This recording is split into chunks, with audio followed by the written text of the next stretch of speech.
Today we are making carrot cake, sort of, only without the cake and with a lot more alcohol.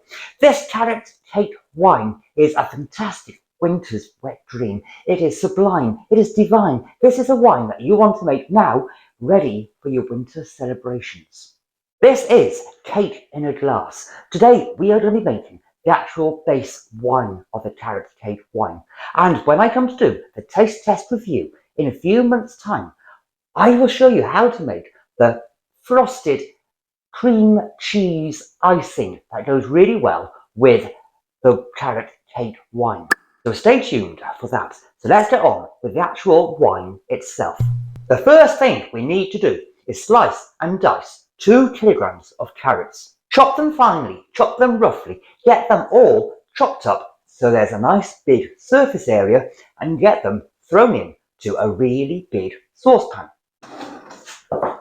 What separates this wine from a standard carrot wine is the intensity of the flavour.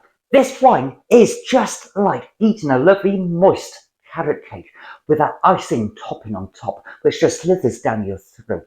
This wine is the carrot cake in a glass. It is brilliant.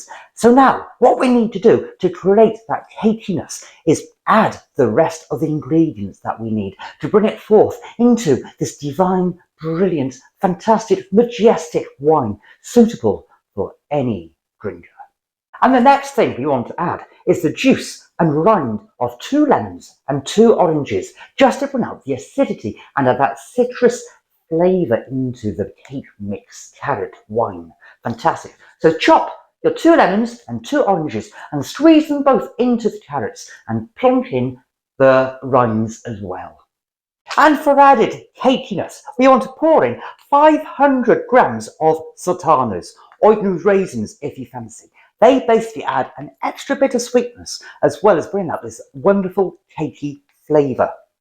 So pour in your 500 grams of sultanas or raisins. And now we want to be adding the proper spice for the cake. So we are going to be adding a bit of ground ginger, ground cinnamon and some vanilla essence. All these things add to the true carrot cake flavour. With these spices, it does come down to personal preference, but I recommend adding about a teaspoon of the cinnamon, more or less, a teaspoon of the ground ginger, and about a teaspoon of the vanilla essence.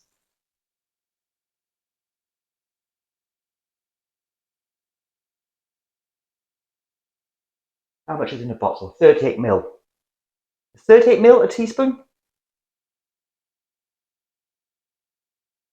So, with all those ingredients in the pot, what we want to do now is simply add the sugar to it, and then we can get that onto the boil. So pour in to the mix, to the pot, 1 kilogram of granulated sugar. And now we want to pour over 2 litres or a kettle's worth of boiling water. Get that sugar dissolved and get those spices and vanilla mixed in with the lemon juice, orange juice and all that tasty goodness. And then add another 2 litres of boiling water, so you add about 4 litres in total. Just enough to cover the carrots and extract all their flavour. Mix everything up, that sugar dissolved in with the flavours. Oh, it's smelling cakey. Brilliant, fantastic. That's what we want. It's brilliant. Make it. And now we want to put it on top of the stove, bring it to the boil, and let it simmer for about 20 minutes. So bring it up to that roaring boil, then turn down the heat, let it simmer away for about 20 minutes until those carrots go delicious, soft, and release all their wonderful flavour. Fantastic. So whilst that boils, I am going to go and have a glass of wine. I will see you really soon. With a brilliant carrot cake mix steaming away after it's been boiled up and then left to simmer for about 20 minutes, we are ready to transfer it into a clean, sanitised fermentation bucket. So what we want to do now is simply pour it straight in, chunks and all, the carrot, the lemon, those oranges, it smells divine. So pour it straight in, try not to splash it anywhere. Oh, the aroma of that vanilla just tickles your nostrils. It is this is going to be a glass of carrot cake, and I can't wait to show you how we make the frosting. It's a trick, it's a tip, so stay tuned for that recipe where we actually make the frosting to put into the glass. It's a trade secret. So what we need to do now is pour in another 2 litres of cold water to try to bring the temperature down and raise the volume up to the 1 gallon mark. Once your mix has cooled, you want to pour in about a teaspoon's worth of pectic enzyme just to prevent any pectic haze from forming, which can happen in a carrot wine. Followed by about a teaspoon's worth of yeast nutrients and a teaspoon of general purpose wine yeast. You can play around with your favourite yeasts if you fancy, but I find a general purpose wine yeast works wonders with this wine. Once you've added your yeast, nutrients and pectolase, put a lid on your fermentation bucket and set it aside in a warm place and let it ferment and do its thing and have a vigorous, fantastic, rugged fermentation for about 5 days to 7 days, about a week.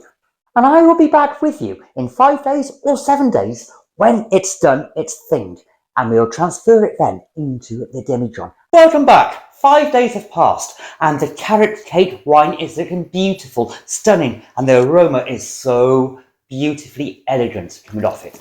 What we need to do now is simply scoop out all those chunks of carrot, the raisins, the chunks of lemon halves and orange halves out of the mix, and then we can start moving over the liquid from the fermentation bucket into your clean, sanitized, sterilized Demi-John.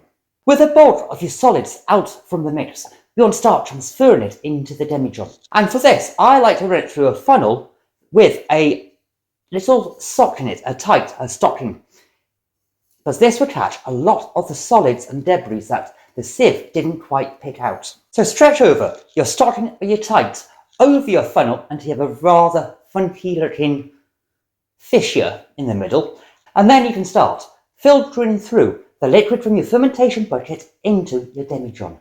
This should catch all the little bits that you can't quite get out. So shove in the end of your funnel into the neck opening of your Demi-John and simply start pouring in your lovely juice.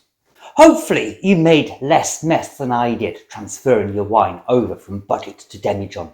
Now this wine is quite sediment heavy, so do expect to rack it off a few times during its course until it's finished. After you've racked, you can top your Demi-John up with pretty much anything you fancy, but there are a few things I would definitely recommend. 1 would be carrot juice. 2 would be a syrup solution made out of sugar and water to help step feed the sugar and the yeast and make it even stronger alcohol-wise. 3, you can top it up with some orange juice. The orange juice will complement the oranges you've already added and also add a burst of sweetness, again bringing up the alcohol content. So what we need to do now, shove in a clean airlock into the neck of your Demi-John. Set it aside in a lovely, warm, cosy place like an airing cupboard or near a radiator if they're still on at this time of year. Somewhere warm, somewhere where it won't be disturbed, and let it be. Forget about it. And then, in a while, maybe a few weeks, maybe a month, come back, checking it. If it needs racking off, that sediment has dropped to the bottom. Rack it off, top it up with a syrup solution, carrot juice or orange juice. That'd be sublime. Once it's cleared, join me as we dive into the frosting elements, that carrot cake cream cheese frosting, which is going to be divine with this wine. It's a twist. This is not a typical addition to a wine post-fermentation. This is something that will blow your mind. So join me for another video really soon, and you have a good day now. See you later.